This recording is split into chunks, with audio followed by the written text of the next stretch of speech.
Assalomu alaykum. Biz Xitoy davlatining Shandun provinsiyasi Chingju shahrida joylashgan Yingbo Machinery kompaniyasidamiz.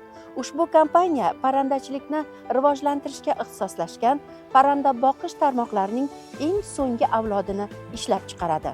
Bu yil boshidanoq ushbu kompaniya O'rta Osiyodagi o'zining doimiy hamkorlari va hamkorlik qilish istagidagi tadbirkorlarga yengillik yaratish maqsadida Toshkent shahrida o'zining sho'ba korxonasiga asos soldi. Ushbu korxonaning rahbari men Gulnoza bugun sizlarni zavodimizga taklif qilmoqchiman va uning faoliyati bilan sizlarni yaqindan tanishtirmoqchiman. Marhamat. Weifang Yingbo Machinery Equipment kompaniyasi 12 yildirki parrandalarni oziqlantiruvchi innovatsion uskunalarni ishlab chiqarib, o'z mijozlariga yetkazib kelmoqda. Zavodda xomashyodan to tayyor mahsulotgacha bo'lgan jarayon zamonaviy boshqaruv mexanizmlari orqali bajariladi.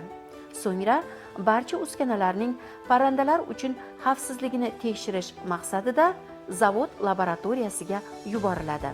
Mahsulot sifatini qattiq nazorat qilish, ishlab chiqarish samaradorligini oshirish va mijoz ehtiyojini birinchi o'ringa qo'yish kompaniya nufuzini yanada oshirdi.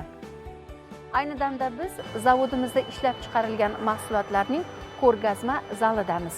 Parranda qafaslarini yoritish, isitish, atrof muhitni ventilyatsiya va dezinfeksiya qilish, ichimlik suvi yetkazish, parrandalarni oddiy va yassi qafaslarda ko'paytirish, naslchilik tovuqlarini oziqlantirish kabi barcha to'plamlar avtomatik boshqaruv tizimi orqali amalga oshiriladi.